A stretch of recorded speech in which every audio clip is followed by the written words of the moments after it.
Excelentísimos señores académicos y académicas, queridos compañeros y amigos, señoras y señores, celebramos hoy la segunda sesión del ciclo sobre ciudad y arquitectura que hemos denominado Tres Miradas. Ayer tuvimos la intervención de don José Ramón Sierra y hoy tendremos la de María González. Permitidme que resuma algunos de los puntos que expuse ayer en la introducción al ciclo. 1. Los tres profesionales invitados son arquitectos y docentes en la Escuela de Arquitectura de Sevilla. Pensamos que en su tarea es necesario e imprescindible el pensar, la reflexión sobre lo que hacen, para poder transmitirla a los alumnos cuyo aprendizaje tutelan. 2. Que les hemos pedido que nos expongan una mirada sobre ciudad y arquitectura, la que elijan, quizás guiados por algunas de sus últimas reflexiones y preguntas que se han hecho, o quizás por rescatar algún recuerdo o cuestión sobre el que quieran volver ahora. Solo una mirada. 3. Que para construir su obra el arquitecto necesita disponer de un presupuesto que normalmente escapa a sus posibilidades. Es necesaria la iniciativa de un promotor, una institución o administración pública o privada o un particular. Y que si buceamos en el estudio, en los archivos o los cuadernos de un arquitecto, encontraremos mucho más que el rastro de sus obras construidas. Croquis y bocetos quizás olvidados, otros proyectos nunca ejecutados, apuntes, notas de viaje o visitas a otras obras, fotografías, escritos y esbozos de maquetas, y quizás mucho más, si pudiéramos indagar en sus memorias. Todo un mundo construido a lo largo de un itinerario vital y profesional, una memoria a la que sigue nutriendo, acumulando nuevas experiencias, imágenes e ideas nacidas de visitas, conversaciones, caminos iniciados y quizás congelados y qué sé yo más. 4. ¿Podríamos también entender todo ello como patrimonio a valorar y atesorar? Si es así, estaremos atentos a su aparición. Según el reglamento de esta Real Academia, sus fines esenciales son el conocimiento, fomento, protección y difusión de las bellas artes y el patrimonio histórico-artístico en todas sus manifestaciones. De ahí la iniciativa de convocar estas jornadas y disponer así una plataforma de difusión y diálogo que trascienda el ámbito de una sola de las artes y procure el encuentro y el diálogo entre otras de las manifestaciones a las que esta academia acoge. 5. Y permítanme ahora que agradezca de nuevo al Grupo ABU el patrocinio de este ciclo, que no solo nos ayuda a llevarlo a cabo, sino que avanza un paso más en la posibilidad de generar un entramado de patrocinadores de estos encuentros, promotores, constructores, especialistas y fabricantes del sector, que nos permita acercarnos en espacios de conocimiento y reflexión más allá de las cuestiones y encuentros cotidianos. Gracias de nuevo y también a la ayuda y gestión del arquitecto Javier Romero. María González, nuestra conferenciante de hoy, pertenece a la generación de los hijos de la nuestra. Yo conocía su trayectoria en unión con su compañero Juanjo López, pero además tuve la fortuna de coincidir con ella en unos tribunales de fin de grado en la Escuela de Arquitectura de Sevilla, en los que se otorga la habilitación a los arquitectos para ejercer la profesión. Y fui testigo de sus acertados comentarios y correcciones a los trabajos que revelaban una actitud rigurosa y un conocimiento pertinente sobre el empeño de hacer arquitectura. Y fui consciente también de lo distinto de nuestros afanes, los de mi generación de hace años, muchos, por encontrar casi a tientas referencias y maestros en los que fundamentar un aprendizaje sustentado en nuestro entorno cultural y urbano, y reconocer en ella y en los de su generación, algunos de su generación, una actitud basada en una rica y muy sólida formación, en unos tiempos como los actuales tan banales y confusos, en los que es necesario valorar el esfuerzo inteligente por construir un pensamiento y una obra sólidamente fundada entre tanto ruido que nos rodea. La esperamos y la escucharemos con mucha atención.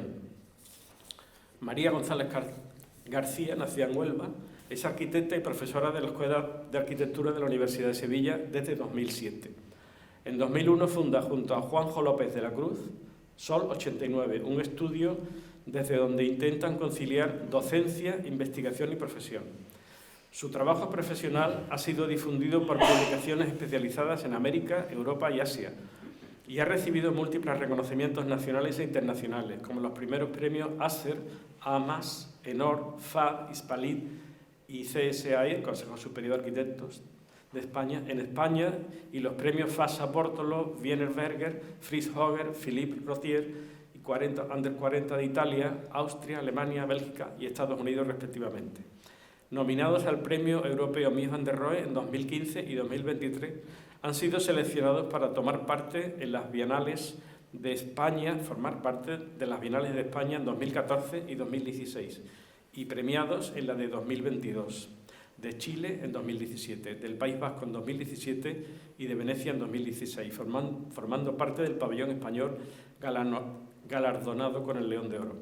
Actualmente están construyendo junto a Bull Rocks y Yong Jin Lee Architects los proyectos para el Centro de Bienestar en Paju, la Marina del Puerto de Busan y la Biblioteca Metropolitana de Jinju en Corea del Sur. Es comisaria, junto a Juanjo López de la Cruz y Ángel Martínez García Posada, de la 16 Bienal Española de Arquitectura y Urbanismo, que bajo el lema Medio Plazo propone reflexionar sobre el valor de la arquitectura como motor de cambio, señalando su capacidad no solo de responder a los requerimientos actuales, sino de percibir y enunciar los retos futuros de nuestro hábitat y nuestro territorio. Vale.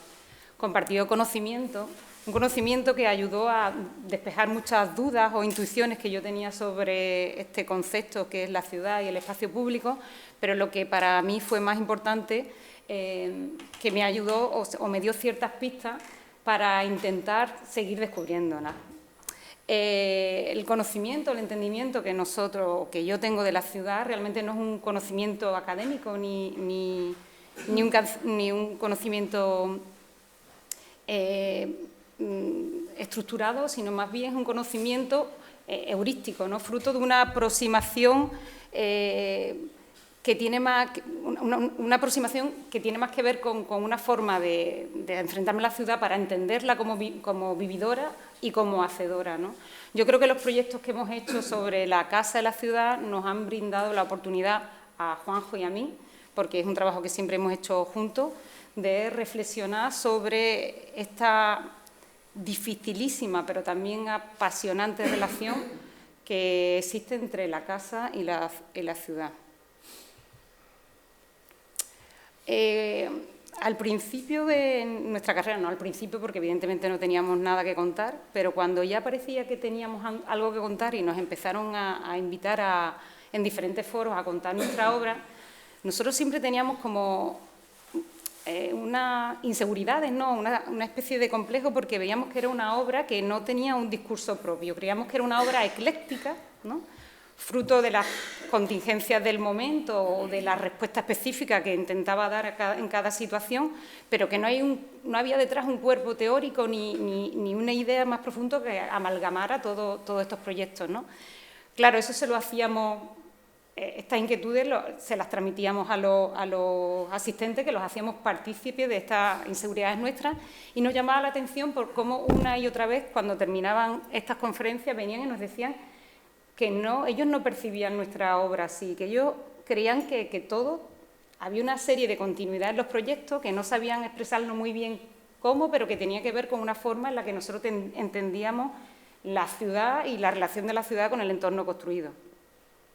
En esta forma que os he dicho de entendimiento de la ciudad, que muchas veces ha sido, nos hemos puesto a trabajar y hemos intentado comprender dónde estábamos, y otras veces hemos producido y luego hemos sometido casi un juicio crítico o paranoico crítico lo que hemos hecho, intentamos nosotros mismos hacer un ejercicio de introspección e intentar saber realmente dónde venía ese rasgo común que la gente identificaba en nuestra obra y que nosotros no alcanzábamos a comprenderlo. Y llegamos a la conclusión que venía de la experiencia de los espacios que habíamos vivido, ¿no? Y esa experiencia quizá tenga que ver con las ciudades que hemos vivido, y en concreto a lo mejor también en la ciudad de Sevilla, o por lo menos nos servía la ciudad de Sevilla como para ejemplificar esta situación, ¿no? Claro, siempre entendíamos o queríamos que en nuestra arquitectura los espacios siempre fueran ambiguos, ¿no? O espacios que tuvieran dobles funciones, y eso es una característica bastante usual en la ciudad de Sevilla, ¿no? Para entenderlo, para explicarlo, es necesario como recurrir a su génesis, la génesis de la ciudad tal como la entendemos hoy en día, que como ayer bien explicó José Ramón Sierra, no es una génesis que tiene casi su origen, o sea, fija la imagen tal como la tenemos entendida ahora en el siglo XIX, cuando la ciudad, que era uno de los cascos históricos más grandes de Europa, pero un casco histórico totalmente vacío, lleno de huertas, en un proceso de implosión, no de explosión, empieza a configurarse, ¿no? Ese ejemplo se ve muy bien en esta manzana, hemos hecho como un gráfico para contarlo, ¿no? Que es la manzana en la calle Vírgenes Tromperos. Si os hacéis una idea, esta manzana la hemos cogido porque tiene unas características que nos sirven para reflexionar más sobre esta forma de configuración de la ciudad de Sevilla por comparación con otras ciudades.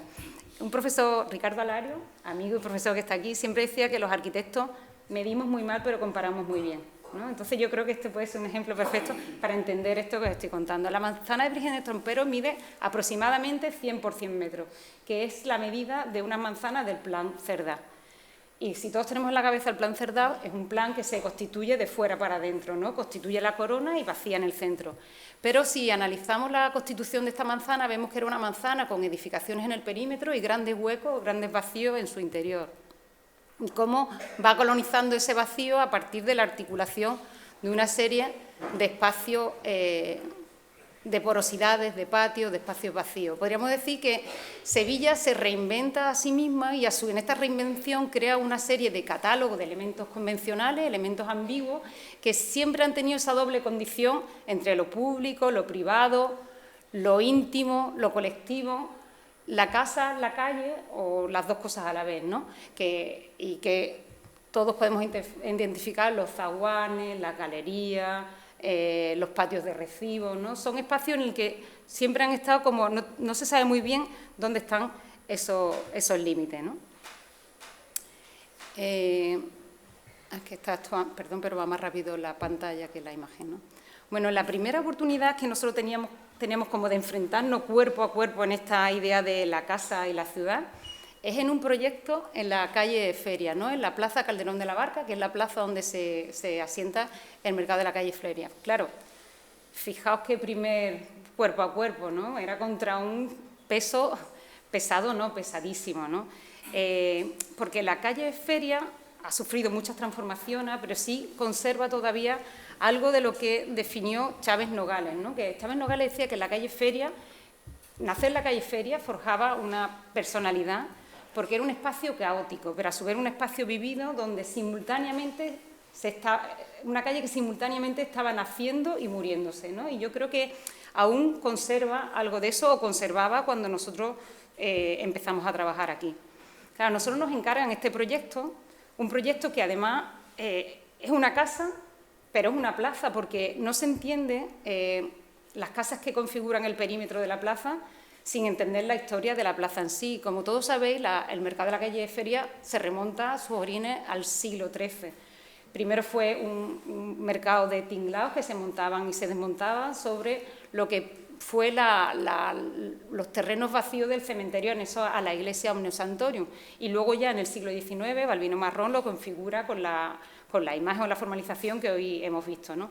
Entonces, todas las fachadas que daban a la plaza, con independencia, claro, de el Palacio de los Marqueses de la Algaba, eran casas que estaban muy íntimamente ligadas a la actividad que allí se producía, ¿no? Eran casas casi todas de los propios comerciantes que vendían en el mercado, que utilizaban las plantas bajas de su casa, bien como tiendas que se abrían y se vendía directamente el género, o bien como almacén de esos productos que diariamente se vendían en los puestos que se instalaban en la plaza, ¿no? No he encontrado imagen de la plaza antes como el gran vacío, sino ya como la imagen a partir del siglo XIX, cuando está el mercado construido como tal, ¿no? Con lo cual nosotros nos enfrentábamos a una casa, que era una casa, pero era la plaza también, ¿no? Este dibujo fue de los primeros que hicimos en ese entendimiento en que ese límite estaba totalmente diluido, ¿no? Claro, el encargo era rehabilitar una casa para una familia joven, sin hijos, posiblemente vinieran en un futuro, que estaban en este estado, ¿no? Era una ruina. Nosotros habíamos tenido ya la ocasión de enfrentarnos a ciertos proyectos con persistencia y nunca entendimos muy bien, y seguimos sin entender, por qué los trabajos, los procesos que se enfrentan a persistencia llevan el mismo trámite administrativo que un proyecto de planta nueva, porque no es exactamente igual. O sea, tú tienes que dar por sabida unas situaciones que solo cuando se empieza a intervenir empiezan a aparecer, ¿no? Entonces, no sé, porque todavía no se ha encontrado esa fórmula del proceso que te permitiese intervenir antes que proyectar, ¿no? Porque la casa en sí te va a dar unas ciertas pautas que es necesario empezar a desvelar a partir de esa especie de arqueología doméstica. Por mala suerte o por fortuna, estos propietarios compraron la casa y no eran conscientes que sobre ella había un expediente de ruina. El expediente de ruina es la única figura administrativa que te deja actuar sobre un bien cuando te llega directamente la notificación de expediente sin necesidad de proyecto. Claro, pero hace falta que un técnico se ponga al cargo, ¿no? Es como los médicos cuando de repente hay un infarto en la sala, ¿no? ¿Hay un médico en la sala? Pues rápidamente atiende, pues esto pasa un poco con la ruina. Claro, nosotros vimos el cielo abierto, podíamos meternos manos a la obra sin necesidad de redactar un proyecto. Y eso hicimos, ¿no? Pero lo hicimos además en el contacto cuerpo a cuerpo. Claro, este tipo de experiencias forjan una forma de mirar la ciudad. No voy a decir con eso que si no tienes una experiencia directa con la arquitectura o con la construcción, no vayas a saber proyectar un edificio, porque evidentemente me tiraría piedras sobre mi propio tejado. Si no he estado nunca enferma, no podría proyectar un hospital, o si no he sido nunca anciana, no sé lo que proyectar un centro de día para personas mayores, ¿no? Pero sí es verdad que empiezas a percibir la realidad de una manera diferente. Entrar en una construcción de este tipo y percibir el olor de una casa que lleva más de un siglo con los pies mojados por la presencia tan próxima del nivel freático, te hace que te cuestiones la relación con el agua y la vivienda de una manera diferente, ¿no? O percibir la fragilidad de esos muros de espesores considerables que siempre has considerado como sólidos y ver cómo la arcilla convertida en polvo se vuelve prácticamente en una lámina que con apenas un empujón se desvanece, también te hace reconsiderar como el concepto de construcción o de pesadez de la construcción, ¿no? Y también, empezar a desvelar sus capas, acabas comprendiendo cómo este tipo de casas, sobre todo las casas en el casco norte de Sevilla, que son una casa de caserío, en el sentido que no se entienden sus límites de sus casas tan claros como las casas más nobles que estaban en el entorno de la catedral o en el barrio San Lorenzo, donde las parcelas son unas trazas mucho más claras, sino que aquí es una casa fruto de negociaciones en el tiempo, ¿no? Donde los límites, veis, ahora están totalmente diluidos, ¿no? Donde era fruto de apropiaciones y negociaciones o cesiones a través de tu vecino en función de los cambios o las necesidades vitales de cada uno de ellos, ¿no? También otra cosa que descubrimos, porque claro, nosotros este expediente, esta orden de ejecución inmediata por el expediente de ruina llega cuando ya nosotros nos habíamos puesto a proyectar, ¿no? Y claro, un arquitecto siempre tiene la necesidad imperiosa de lanzarse al lápiz, y ya nosotros teníamos unas cuantas ideas, incluso alguna propuesta materializada de cómo tendría que ser esta futura casa. Pero claro, también descubrimos que la casa popular sevillana tiene unas lógicas internas muy poderosas, que al final se acaban imponiendo, ¿no?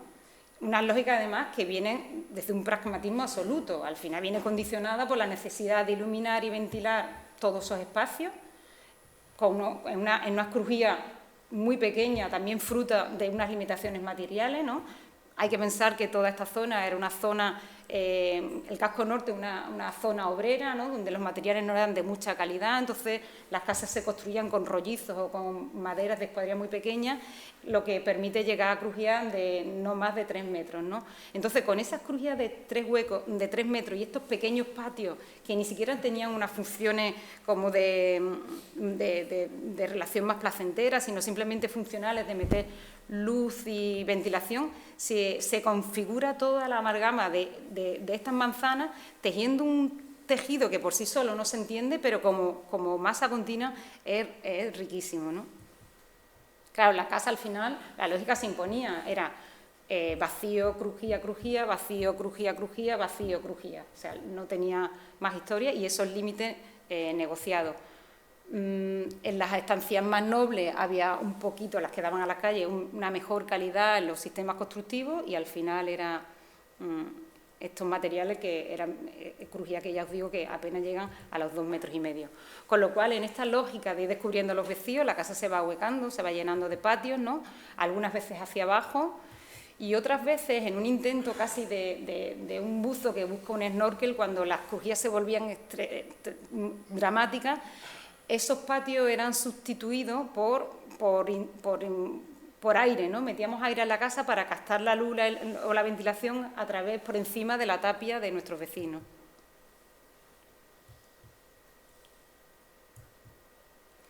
Claro, y luego otro reto de la casa era recuperar la planta baja como ese espacio de relación con la calle, ¿no? Ese espacio más público, ese espacio que compartido, ese espacio que se puede abrir o cerrar, pero que nunca limita, no perder esa condición de que hay algo, aunque sea a través de la mirada, que es calle y que también puede ser casa, ¿no?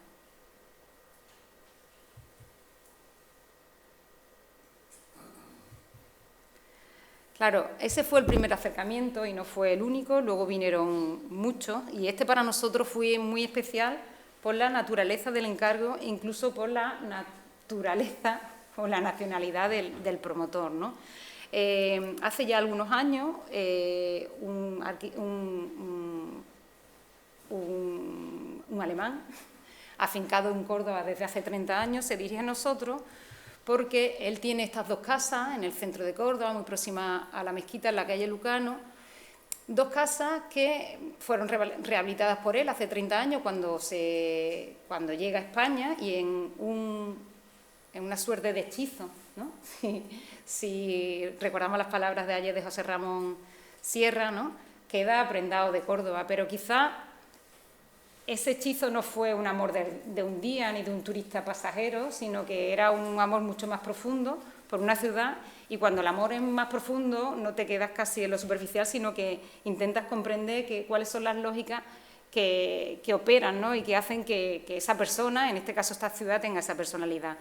Para Federico, Friedrich, pero en Córdoba Federico, lo que realmente hacía de Córdoba, la Córdoba que él conoció y la Córdoba que le gustaría conservar, interesante, es que era una amalgama donde lo doméstico y lo público se mezclaba y donde la actividad productiva y el espacio doméstico estaban íntimamente ligados. Además, una actividad productiva variada y no sometida solamente a un campo especializado como puede ser ahora el turismo, ¿no? Entonces Federico nos llama porque él, que tiene una exitosa empresa de comercialización de fruta y verduras ecológicas, se va a jubilar y decide venderle su empresa, que no está en expansión, a un grupo alemán muy fuerte.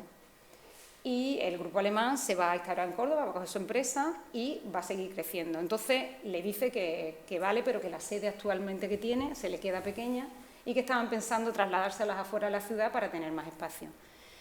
Federico, en esa idea como que os he dicho, en esa defensa sobre la personalidad que debe tener la ciudad de Córdoba, dice que es necesario que dentro de las ciudades sigan existiendo empresas como la suya. No se puede dejar a los centros históricos despojar de todo este tejido productivo, que es lo que realmente lo hace rico, ¿no? Entonces le pone como condición a la empresa que no, que debe quedarse ahí, y la empresa le pone como condición que vale, pero que tiene que encontrar una forma de crecer, ¿no? Federico empieza una búsqueda en los alrededores de la casa para ver hacia dónde puede crecer, o sea, cómo poder ampliar el espacio disponible para los nuevos usuarios, ¿no? Y descubre que en la parte trasera de la casa, en la medianera con el patio trasero, hay unos locales que llevan abandonados desde su construcción en los años 70, porque era la planta baja de una vivienda que se construyó entonces en el fondo de un adarve y que nunca había tenido uso. Se había usado esporádicamente como secadero de jamones, ¿no?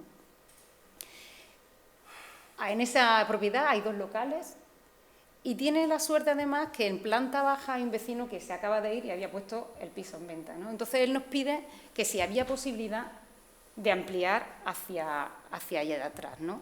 Claro, estos eran los locales, lo que había, unos locales con poca altura, y esta era la medianera del patio que daba a ese edificio de ahí. nosotros lo vimos claro, al final era la misma estrategia que la casa de caserío que habíamos visto y habíamos entendido esas lógicas de medianera siempre negociadas, ¿no? y de esos límites diluidos, en el que es el vacío el que va articulando todos los espacios, con lo cual le dijimos que sí, que adelante, que lo podíamos hacer. Entonces nos pusimos manos a la obra y intentamos operar con esas lógicas aprendidas en la que el espacio se incorporaría casi como una secuencia más de lleno y vacío, sería el lleno, esos claroscuros que aparecen en la ciudad histórica, algunas veces como enfiladas y otras veces como diagonales, ¿no? Que te van orientando sin necesidad de un directorio en el interior de estas manzanas, ¿no? Pero necesitábamos meter algo construido que conectara todos esos diferentes locales que además no se encontraban ni siquiera en la misma cota, ¿no? Nos acordamos de esos animales, ¿no? Siempre pensamos que al final que nosotros, como arquitectos que trabajamos en lo construido, no dejamos de ser un animal constructor más, ¿no? Que tenemos como las necesidades de adaptarnos a un medio. Y nos recordamos esta forma de construcción de los cangrejos ermitaños, que son esos animales que no tienen su propia concha, sino que se van ocupando esas conchas que se encuentran vacías, ¿no?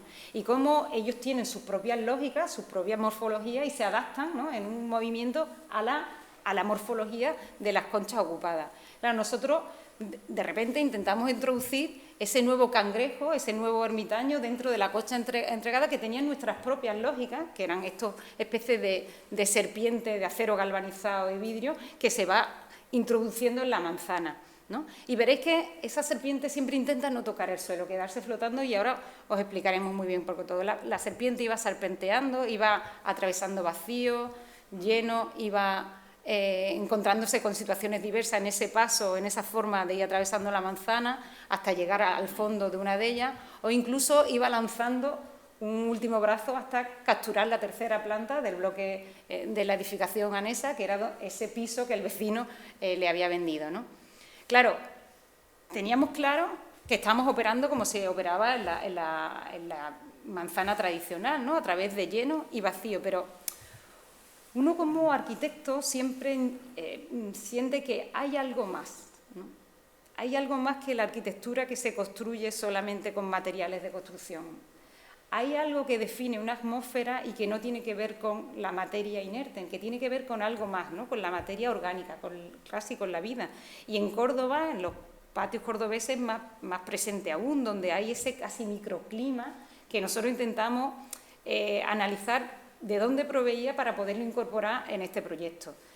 Y tiene mucho que ver con que Córdoba no ha eliminado la capa transpirable de su suelo. Y eso también en parte es debido a una normativa, la normativa del Plan Especial de Protección del Centro Histórico de Córdoba, que prohíbe la construcción de sótanos y obliga a la utilización de materiales permeables que garanticen la permeabilidad del suelo.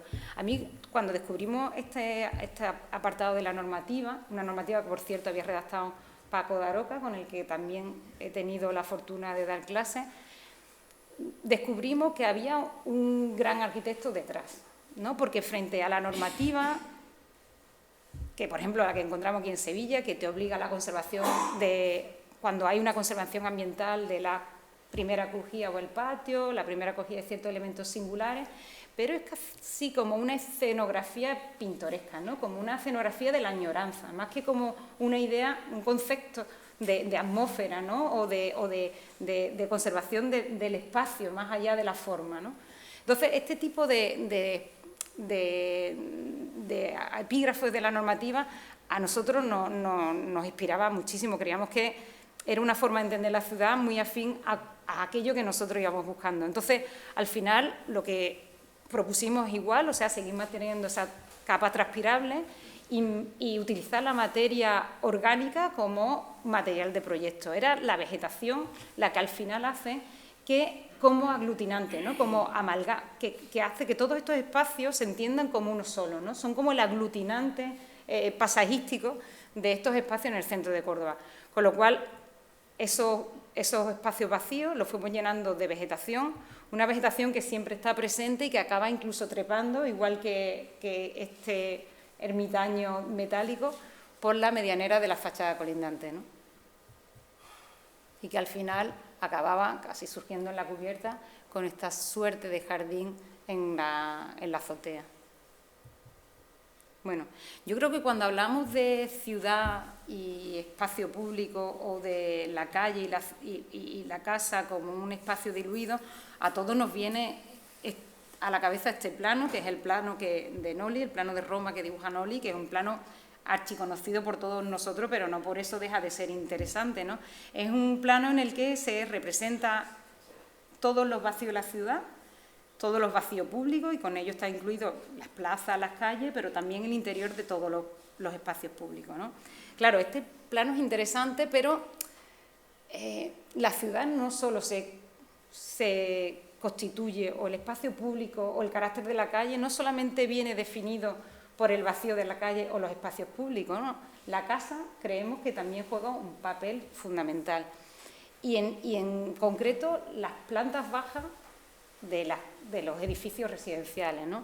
Siempre se entiende que cuando, por ejemplo, las plantas bajas están dedicadas a los comercios y eso los comercios cierran, parece que la ciudad se muere, ¿no? Porque, claro, para que una calle sea entendido como un ser vivo, con un ejemplo complejo, un sitio de convivencia, no es solamente... Hay dos factores en juego. Uno tiene que ver con el vacío de la calle, ese vacío entendido como un espacio que posibilita la vida pública, y por otro lado, y también otro factor, es la casa como elemento que le replica, ¿no? que se asoma o que se deja ver. Claro, en ese sentido a mí me parecía súper bonito este dibujo que aparece en las últimas páginas, que el libro de José Ramón Moreno, el libro catálogo sobre la casa en Sevilla, 1976-1996, ¿no? Que recoge todas las investigaciones, muchas de ellas compartidas ayer por José Ramón ayer aquí, ¿no? Sobre la casa en Sevilla, ¿no? Y al final hay una serie de trabajos que él llevó a cabo con sus alumnos de la escuela, en la asignatura de análisis de forma, en donde analiza las casas desde muchas vertientes, ¿no? Y en una de ellas aparece este dibujo, que es feillo, ¿no? Pero a mí me parece súper bonito, en el que aparece la calle como ese espacio azul, unos espacios conectores, que ellos ponen espacios semiprivados, y unos espacios amarillos, que claro, como la letra era muy pequeña, me pareció leer al principio que ponía espacios vivibles. Y bueno, vale, no me pareció tan sugerente, pero haciendo una lupa vi que ponía espacios visibles, ¿no? Y creo que es ahí donde está la tecla de la cuestión, ¿no? La planta baja, cuando hay comercio, cuando hay actividad pública, el entorno construido dialoga de una manera natural con el espacio público, siempre y cuando que el espacio público tenga esa condición de público. Claro, si el espacio está privatizado por otros usos, ya el equilibrio también se rompe, ¿no? Como puede pasar ahora con la hostelería en las calles de Sevilla, que realmente prácticamente han invadido la ciudad, rompiendo como ese equilibrio innato dentro de la ciudad, ¿no?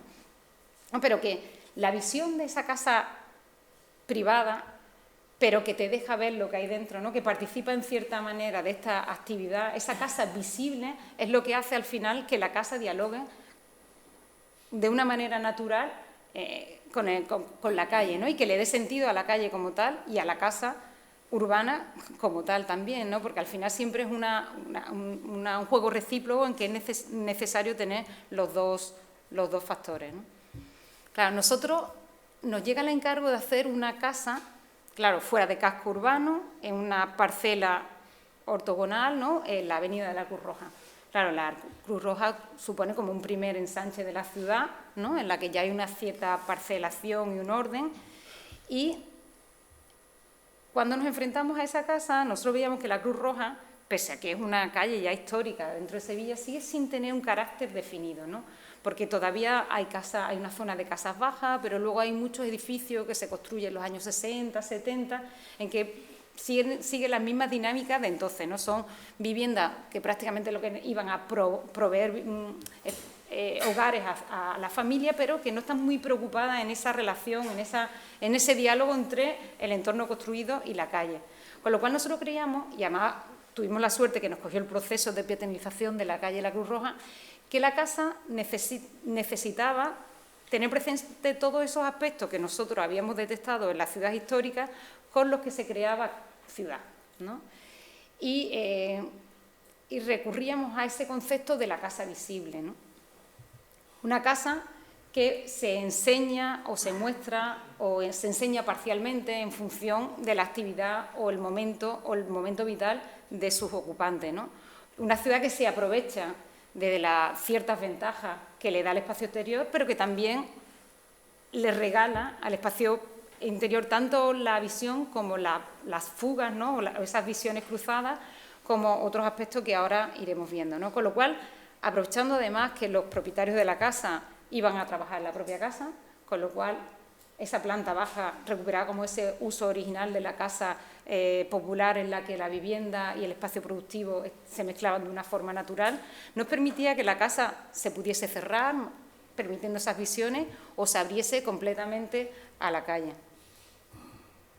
Pero claro, ya habíamos aprendido en Córdoba, en esta última intervención que habíamos hecho, que si era importante la materia inerte en la construcción, era igual de punzante la materia orgánica. Y además se daba la casuística que, como habéis visto, en esta calle había 2 imponentes árboles, ¿no? Eso es una suerte en la ciudad, encontrarte con esa masa verde delante de tu casa es una oportunidad especial. Entonces nosotros creíamos que la casa se tenía que organizar a través del vacío, a través que proporcionaba esos claros oscuros de los que hemos hablado, esa forma de guiarte por la manzana, esas diagonales que hacen que el espacio se multiplique porque desdibujan los límites, ¿no?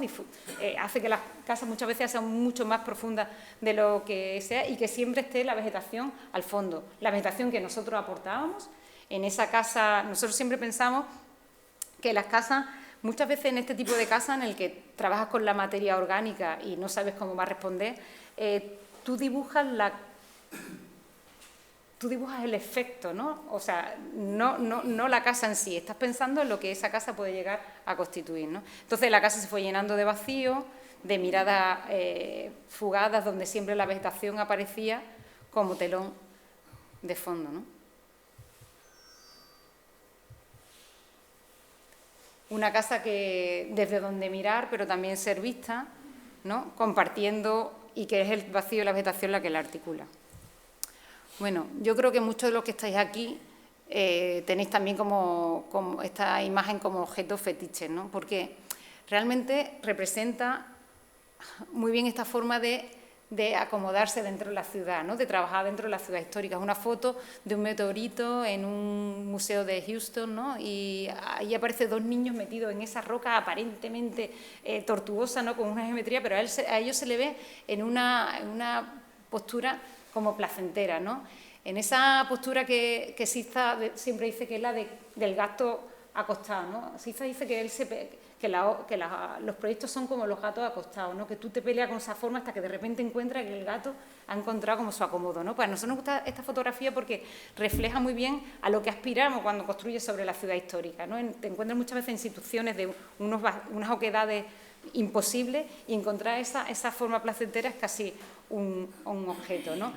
El de acomodar nuevamente como la tarea del ermitaño, las de geometría, la del niño y la del meteorito, ¿no?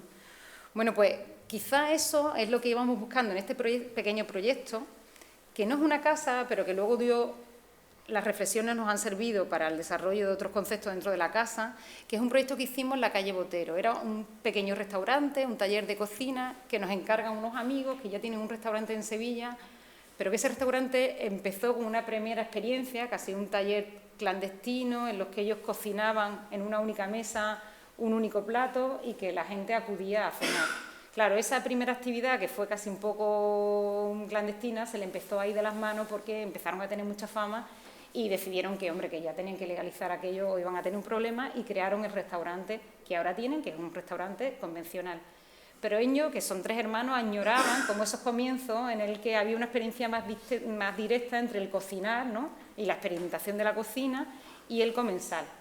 Y nos pidieron que querían recuperar como esa experiencia en un pequeño local que habían alquilado de 40 metros cuadrados en la calle Botero. Un local que, además de ser extremadamente pequeño, era un local condicionado por la presencia de un pilar justo en el centro, ¿no? Un local que además nosotros entendíamos casi como una arquitectura excavada, porque claro, el centro histórico de Sevilla, podríamos entender que la cota cero es la cota de las cubiertas, y de ahí para abajo es una arquitectura excavada, ¿no? Pensad que este local tiene un pequeño patio detrás que no llega al 1,5 metros por 1,5 metros, y la calle que le da acceso es una calle de 3 metros, ¿no? Es casi está intentando sacar un snorkel, ¿no?, para conseguir la ventilación y la iluminación. Bueno, en estas condiciones, con este pilar tan poderoso que gobernaba todo, era tan potente la presencia del pilar en medio que nosotros siempre decíamos que es como la estrategia del judo, ¿no?, que cuando tienes que aprovechar la fuerza de la patada para devolver el golpe, ¿no? Pues nosotros creíamos que eso no podía ser un impedimento, sino que al final era algo que daba una energía y que configuraba una potencialidad en ese local, con lo cual, unida a esa idea del espacio participado, el espacio comensal, que siempre es un espacio que remite al centro, todo el proyecto surge a partir de una gran mesa donde cocineros y comensales participan de la liturgia de la comida en torno a ese pilar, con lo cual se daba aquí que nosotros teníamos un espacio encontrado, que era ese local existente, y un espacio deseado, que era ese espacio circular en torno al pilar. Nos acordamos de esta imagen en la que no sabemos qué había antes, si el círculo o el pilar, ¿no?, o el círculo se había confirmado por el niño dando vueltas alrededor del pilar, ¿no? Pero queríamos que al final, y eso pasó con la propuesta, ¿no?, uno ya no llegaba, incluso la gente nos ha llegado a decir, ¿el pilar lo pusisteis vosotros ahí? Digo, no, el pilar estaba, ¿no? Pero bueno, al final se trataba de meter como esa especie de espacio de liturgia, ¿no?, de liturgia en torno a la comida, en espacio circular, en ese entorno, en esa geometría. Era como una especie de pequeño cofre, ¿no?, como los cofres casi de los relojes, ¿no?, donde este objeto cuadrado lo abre y hay una geometría dentro que te sorprende. Claro, esta forma de operar, nuevamente, nosotros que somos como muy defensores de las continuidades en arquitectura, una continuidad que no tiene que ver con el tiempo, sino que tiene que ver con sentirnos arquitectos y arquitectas que nos enfrentamos diariamente con una serie de problemas en la que siempre ha habido personas que se han enfrentado a los mismos y lo han resuelto de determinada manera, con independencia de la época en la que esa acción se llevó a cabo, ¿no? Y claro, esto que nosotros proponíamos tenía mucho que ver con el barroco, ¿no? Si nosotros vemos esta planta de Borromini, que era una primera planta, la planta ideal de lo que luego fue San Carlino de las Cuatro Fontanes, ¿no?, era desear ese espacio central, reglado, con una serie de pequeños usos alrededor que la apoyaban. Pero realmente cuando este espacio deseado se enfrentaba a la realidad, se deformaba de esta manera. El espacio seguía intacto y eran los espacios servidores, los espacios los que se iban como acomodando en esta realidad impuesta, ¿no? Pues nosotros simplemente debíamos aprender de esta estrategia, que por otro lado no era exclusiva de Borromini, sino de todo el barroco. Nosotros teníamos también en la cabeza esta planta de esta iglesia, también porque vivimos un año en París, ¿no?, que es la iglesia de Santa María de la Porte, que básicamente es el mismo principio, pero encima la circularidad se hacía como más presente en el proyecto que estábamos planteando, ¿no? Y así este pequeño taller de cocina se configura a partir de este círculo y acomoda los usos necesarios en el perímetro, creando casi un espesor constructivo nuevo, una nueva piel deformable, ¿no?, formada casi por dos membranas, la interior, ¿no?, esa piel de madera, que daría confort al espacio de los comensales, y la exterior conformada por el recinto existente. Y en esas dos pieles nos permitía meter todos esos usos que nosotros habíamos también detectado en la ciudad tradicional, ¿no?, esos usos que te permiten el recibo, que no son uso inmediato, ¿no?, o sea, es un tránsito más lento, y también provocar la diagonal, ¿no?, ese espacio como de previo al espacio, y buscar la diagonal, aunque fuese el pequeño espacio del fondo, ampliando así como la dimensión del solar, y como hemos visto que se hacía en las manzanas del centro de Sevilla. Y bueno, y se acomodaba en el perímetro por todos los pequeños usos, ¿no? Claro, esto es un inciso porque no tiene nada que ver con esto de la ciudad de la casa, pero sí tiene que ver con esta idea de las continuidades que os he contado, ¿no? De cómo resolver un problema y cómo lo hicieron otros. Cuando nosotros teníamos que resolver el problema constructivo que suponía llevar todos estos listones de madera al centro, claro, esto no es un radio de bicicleta donde el espesor del radio es despreciable. Esto empezaba a tener, cada radio tenía un espesor y cuando llegábamos al centro no cabían, ¿no? Entonces nosotros pensábamos, ¿cómo resolvemos esto? Y en aquel momento nos acordamos de este plano, que era el plano de los encofrados de las cúpulas de la crista de la Catedral de San Lorenzo de Franco Albini en Génova, ¿no? Y claro, él hacía lo mismo aquí. Claro, guardando la distancia, nosotros estamos haciendo una cosita que no tenía ni 40 metros cuadrados y esto es una catedral, ¿no? Pero hacía lo mismo, al final tenía que resolver un problema de acercamiento al centro de una serie de radios y lo hacía pues descomponiendo. Cuando estos radios iban a llegar al centro, iban desapareciendo uno de cada 2 o 3 para al final poder confluir de una manera natural. Claro, siempre decíamos, oye ya, pero que a lo mejor no estamos pasando, que esto tiene 40 metros cuadrados y está... ¿Cuál fue nuestra sorpresa cuando descubrimos esto? Que por otro lado no fue una sorpresa, porque siempre pensamos que la arquitectura es una cuestión de actitud y no es de tamaño, ¿no? Franco Albini, previo a esta catedral, estuvo haciendo durante mucho tiempo este tipo de muebles, que muchos los identificaréis porque muchos hemos tenido este tipo de muebles por nuestras casas, ¿no? En el que el problema constructivo ya lo había planteado y lo había resuelto, con lo cual Franco Albini resolvía el problema de una catedral en unos muebles que eran todavía más pequeños que nuestros restaurantes. Eso nos dio una tranquilidad enorme, ¿no? Y en esta suerte también como de casualidades del destino, una vez la obra acabada, los propietarios nos decían que no sabían expresar por qué, pero se sentían muy a gusto dentro, ¿no? Y daba la casualidad que el restaurante que ellos montaron, el restaurante, no esto, que es casi un proto-restaurante, estaba enfrente de la iglesia de San Luis de los Franceses, ¿no?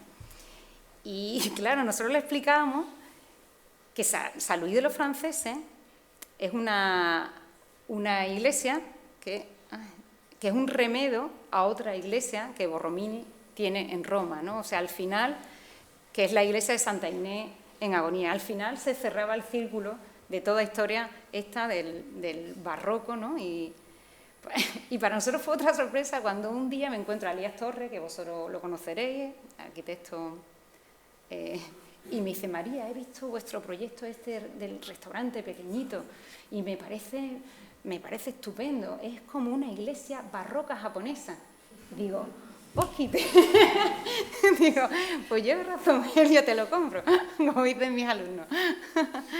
Bueno, esto que os quería decir de esta idea del límite espeso, del límite gordo, del límite que se constituye como masa, como que tiene espesor constructivo, bien sea como masa o por la superposición de membrana, y entender que esa piel, ¿no?, que nos separa del exterior nos da también la posibilidad de relacionarnos con él de una manera más ambigua que los espacios puramente interiores, fue lo que pusimos en práctica en esta casa en el barrio de Nervión. No exactamente es una zona del barrio de Nervión que está entre Eduardo Dato y la estación de Santa Justa, en un barrio de casas bajas, ¿no?, que se construyeron cuando el aumento demográfico que sufrió la ciudad de Sevilla, y que realmente está justo detrás, en la trasera de los grandes edificios que dan frente a la avenida, con lo cual es la primera casa, o sea, la primera manzana de casas bajas después de un edificio de gran altura. Un edificio además que dio frente a la avenida y que lo que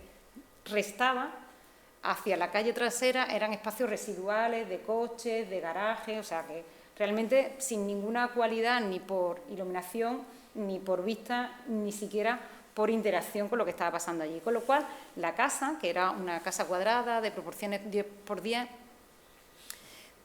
tenía que medirse con la calle en una situación casi de protección, ¿no?, porque era un entorno hostil. Y nos acordamos de esa idea de la piel gruesa que te protege, pero también puede incorporar todos esos mecanismos que hacen que la ciudad sea gentil, ¿no?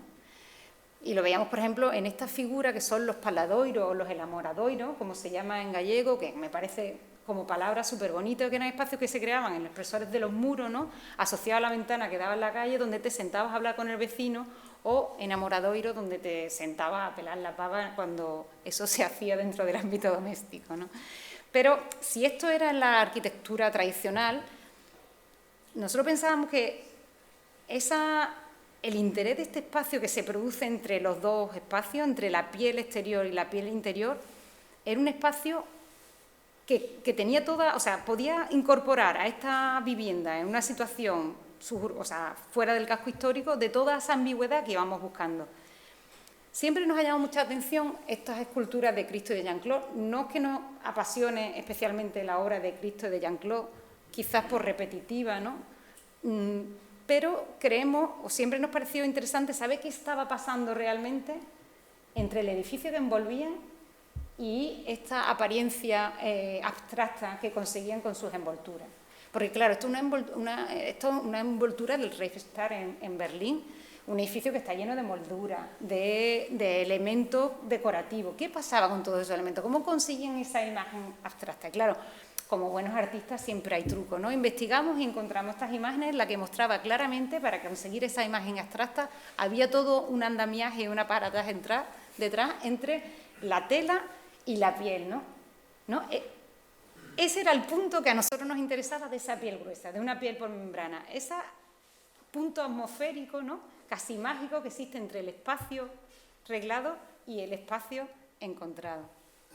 Y fue lo que pusimos en marcha en esta vivienda. Creamos un cinturón gordo donde se albergaban todos esos usos que creemos que tiene que tener una ciudad para con la calle, ¿no? Un espacio de recibo, nuevamente introducir, ser visto, o sea, poder ver y también en ciertas maneras ser visto, ¿no? Que haga que se produzca un diálogo fructífero. Claro, en un estudio muchas veces confluyen varios proyectos a la vez. Nosotros tuvimos la suerte que en ese momento en el estudio estábamos haciendo estos tres proyectos.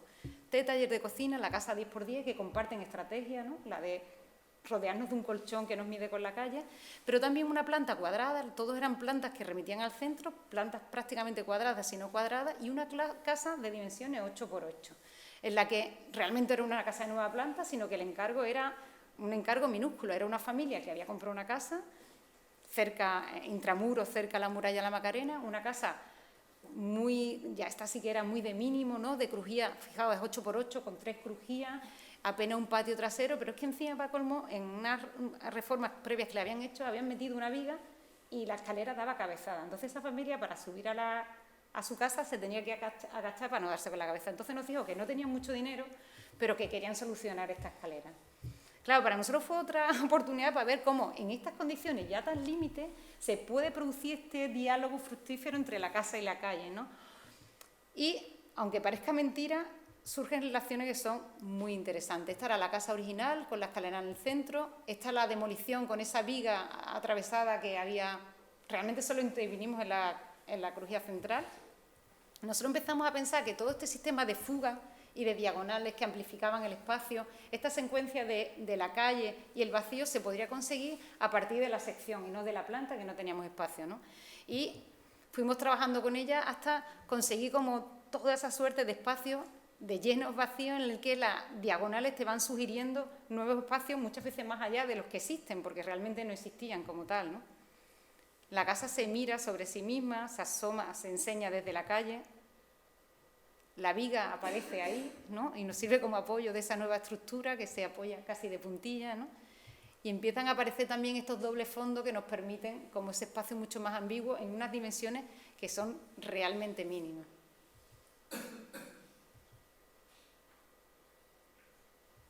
Claro, esa relación siempre que decimos, ¿no? De enseñar y ser visto, de la concatenación de vacío, se daba tanto en esta casa 8×8 como en esta casa de dimensiones 10×10, ¿no? Y el colchón perimetral nos permitía también otra cosa, ¿no?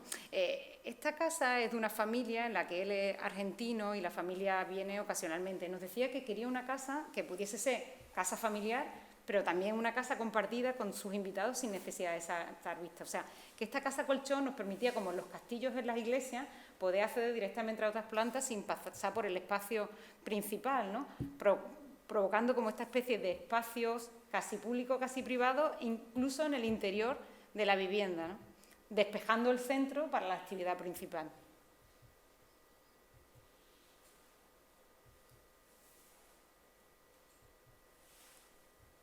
No me enrollo mucho con esto. Claro, esta doble membrana en la vivienda nos permite también, aparte de hacer de las funciones de patio de recibo, ¿no?, que tenía la casa urbana, ese espacio para entrar, esas entradas indirectas, también filtrar, controlar las condiciones de temperatura, de solamiento, y también filtrar las visiones entre el interior y exterior, ¿no?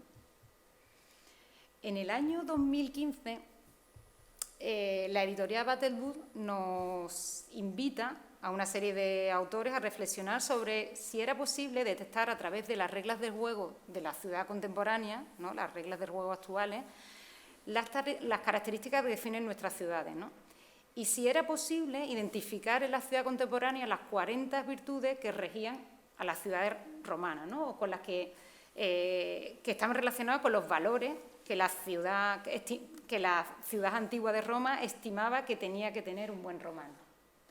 Tenemos esas 40 virtudes, que no me acuerdo, pero que podía estar tengo escrita por aquí, no me voy a enrollar mucho, a ver, vale, que estaba algunas que son bastante lógicas, ¿no?, la concordia, la libertad, la justicia, la salubridad, la felicidad, pero también había la pudicia, la fibes, la piedad, la paciencia, ¿no? Entonces, a cada autor se le asignó una y a nosotros nos asignaron la clementia. Nosotros entendimos que clementia era clemencia, pero investigando un poco nos descubrimos que el concepto en que Roma se le daba al término clementia era hospitalidad, ¿no? Y esa cualidad que tenía que tener un buen romano, creíamos que cuando estamos hablando de ciudad, quizá también la tendría que tener la ciudad, claro. Y nosotros, la ciudad andaluza siempre ha dicho que es una ciudad muy hospitalaria, ¿no?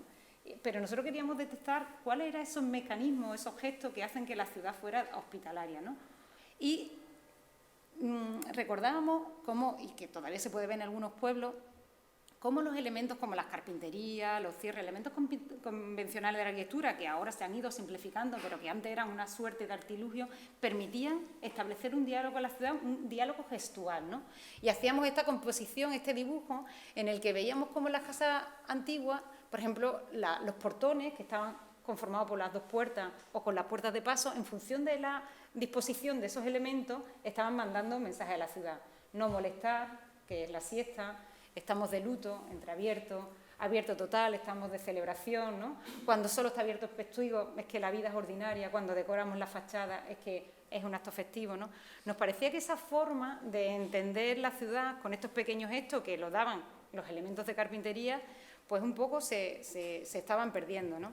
Entonces llega este último proyecto del que os voy a hablar, que es un encargo para hacer una casa en la calle Convento de Castilleja de la Cuesta, que es la calle que está en el ayuntamiento, la calle principal de Castilleja, ¿no? En una parcela que había una edificación de una planta totalmente en ruinas, sin ningún tipo de valor, en una parcela de uso agrícola, o sea que su origen era un uso agrícola, con lo cual son parcelas muy estrechas, muy largas, porque son de 5 metros, en este caso por 30, porque la parte de atrás se reservaba al patio de labor, ¿no? Y nosotros teníamos que hacer aquí una casa para una pareja, que además el encargo era muy curioso. Esta pareja, una pareja de jubilados que había hecho toda su vida en Bélgica y decide jubilarse y se viene a Sevilla y se instala en Castilleja porque allí tiene amigos, ¿no? Entonces, nuevamente la ciudad ofrece como esa posibilidad de cercanía, ¿no? Tú no te instalas allí como un intruso, sino que intentas interactuar con ella, ¿no? Teníamos que poner nuevamente en práctica esos mecanismos, que la calle fuese capaz de, en cierta manera, abrirse al espacio público, ¿no?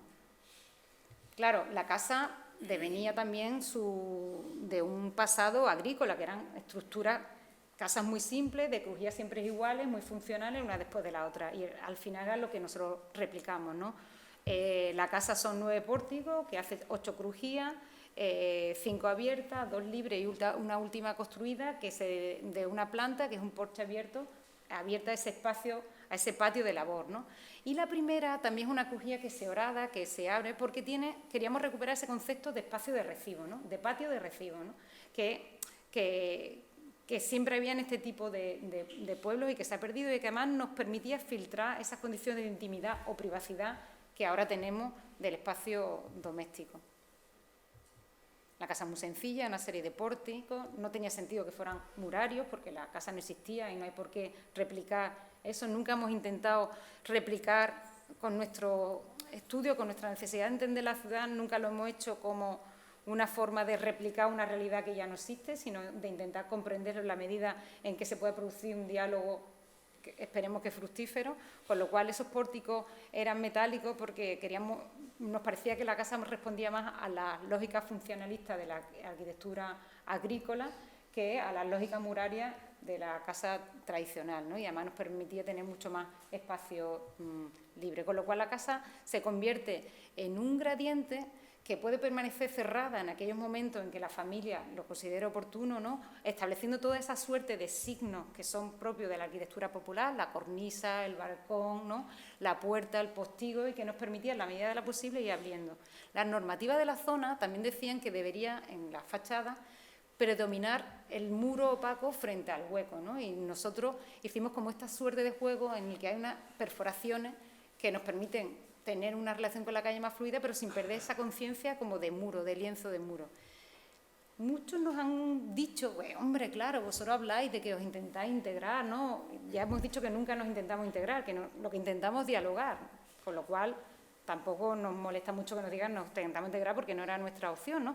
Pero que la casa es un poco agresiva, porque ese blanco, cuando todas las casas alrededor, bueno, la normativa de Castilleja dice que las casas tienen que ser predominantemente blancas, ¿no?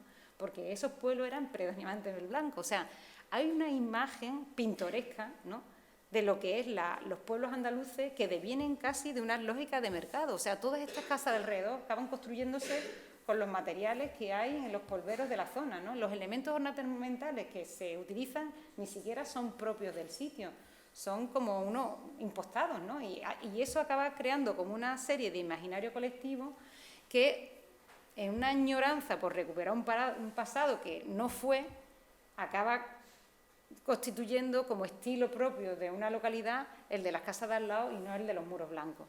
Bueno, no nos importa porque ya decimos que realmente creemos que nuestra idea de la ciudad va por otro lado, ¿no? Va más por el tema espacial, por encontrar signos o símbolos que nos permitan dialogar con ella, ¿no? La casa se va configurando una serie de vacíos y de lleno que va desde que te recoge hasta con estos elementos que se van abriendo, cerrando, que nos permiten filtrar la relación con la calle, hasta al final llegando al fondo a ese espacio de labor donde se incorporan, pues, los elementos de sombra o de vegetación propia de este tipo de patio. Hay una historia... Ay, perdón, retroceder. No sé si la voy a fastidiar. Ay, no sé dónde...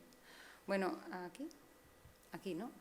Cuando nosotros hacemos una casa, siempre le decimos a los propietarios que nos digan qué quieren de la casa.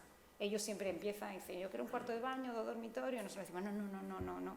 La relación con la casa creemos que tiene que ser más vivencial. Queremos que nos digáis cómo os imagináis la casa sin hablarnos de un programa, qué es las expectativas que vosotros tenéis puestas en esta casa. Claro, esta casa es la primera casa en propiedad de estas parejas que son jubilados y que habían pasado toda su vida como emigrantes en Bélgica, ¿no? Ella, que se crió en un pueblo a las afueras de Barcelona, decía que realmente ante esa pregunta, ella siempre, la vivencia que tenía de la casa o el recuerdo que tenía de la casa, de cómo para ella la casa ideal, era la sensación que tenía en el patio de la casa de sus abuelos, ¿no? Un recuerdo de que guardaba muchas vivencias, pero casi ningún documento gráfico. Un día aparece y me dice, he encontrado esa foto, esa soy yo y ese es el patio. Había un pozo y un caqui, lo recuerdo perfectamente. Y eso es realmente lo que yo quiero volver a conseguir en la casa. Entonces nosotros le hicimos esta alberca roja con esta ducha donde en verano se refrescan y donde el agua que se coge sirve para regar a través de una serie de compuertas el propio jardín. Y ella ha plantado su caqui, que espera ver crecido, y nosotros también, y que lo podamos compartir, ¿no? Bueno, y la casa al final, pues esa suerte, incorpora estos elementos, nuevamente ambiguo, porque el balcón, como también nos decía ayer José Ramón en este artículo que él escribió, que se llama La casa encerrada, la casa balconada, ¿no? O algo así era, ¿no? Habla de este elemento que es un sitio donde mirar, pero también se puede convertir en un púlpito, es un sitio festivo donde la casa participa de lo colectivo, ¿no? En este caso pasa por aquí la Hermandad del Rocío, ¿no? Y ahí ves a Gemma y a sus vecinas asomadas en el balcón. Claro, en esta suerte como de someter a juicio crítico y a cabo lo que hacemos, quizá nuestro salto a Corea ha sido como la prueba de fuego más grande. Claro, acostumbrado a trabajar en la ciudad en contextos históricos con un pasado como muy potente, ¿no? Una ciudad formada con muchas capas de historia, unos aldres de sensaciones, de vivencias, de construcciones, de amalgamas, o sea, es todo.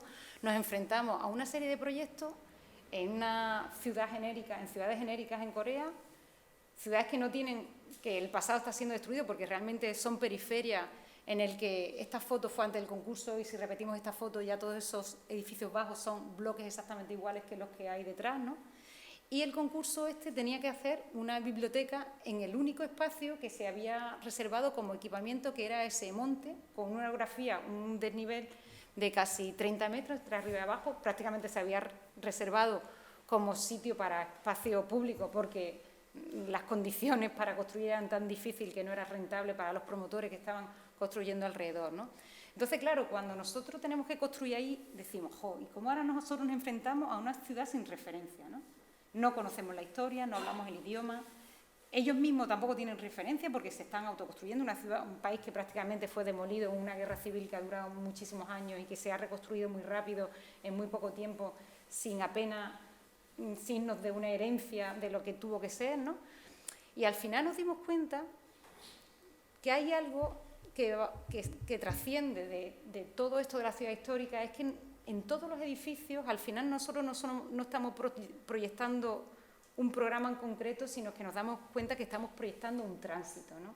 Es un tránsito continuo entre lo público y lo privado. Estamos construyendo siempre un umbral, ¿no? Ese espacio, esa casa-puerta, ¿no? Que es ese término tan bonito que hay aquí, en el que al final acabas definiendo toda la complejidad de la casa sevillana en una sola estancia, ¿no? Un sitio que te invita a pasar, pero no te deja entrar, ¿no? Un sitio al final que servía de almacenamiento, pero también como sitio de recibo, ¿no? Ese espacio de tránsito, ese umbral, al final lo que definía o lo que creemos que define nuestra forma de entender la arquitectura, con lo cual la biblioteca que proyectamos y que ya estamos construyendo se convirtió como una puerta, un espacio de tránsito entre la ciudad y el parque.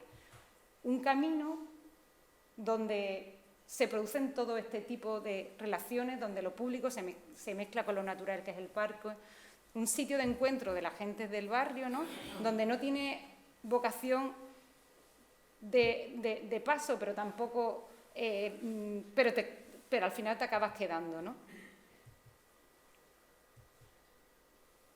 Claro, nosotros vivimos, como ya a lo mejor habéis intuido, en esa primera casa que hicimos, que es en la calle Feria, y en nuestros paseos habituales pasamos por este espacio que todos reconocéis, que es el espacio Valvanera, ¿no? Yo creo que Aldo Rossi definió el espacio Valvanera como la más bonita definición de arquitectura que uno puede hacer, ¿no? Decía que Valvanera es una casa y una calle, un puente y un camino. El término pasaje supera la definición tipológica para significar el paso a una mera arquitectura donde la gente sea base y el objeto de la imaginación. Valvanera podría ser una novela o una película. Eso es lo que aspiramos nosotros y creo que aspiramos muchos de los arquitectos que están en esta sala. A mí me gustaría acabar con una última reflexión, y es que es sobre el título de esta conferencia, ¿no?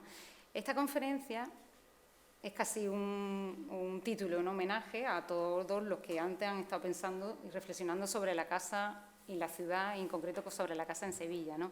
Nuevas consideraciones sobre la ciudad y la casa era el nombre en que Antonio Barrionuevo y Paco Torres quisieron titular la publicación fallida, que luego no fue tan fallida porque acabó formalizándose como textos en una revista de arquitectura, la revista AC, ¿no?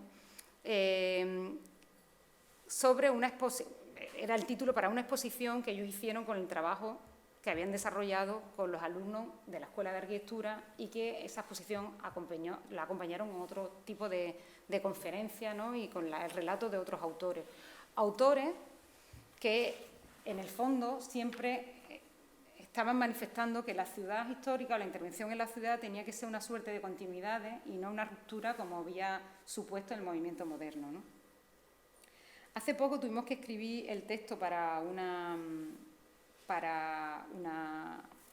exposición, la exposición que hay aquí ahora en la Madariaga en Sevilla, que es sobre una serie de arquitectos portugueses, e investigando sobre la relación de esos arquitectos. Está Soto de Moura, Álvaro Siza, pero también Fala, que es un estudio joven portugués. Encontramos un texto en el que Álvaro Siza le dijo a Fala, le decía a Fala que la continuidad es una sucesión de rupturas. Nosotros compartimos esa afirmación, pero creemos además, y así lo hemos tratado de recoger con estas consideraciones sobre la casa y la ciudad, que el ritmo sincopado de las distintas voces de un lugar a lo largo del tiempo también constituye una idea de continuidad. Muchas gracias.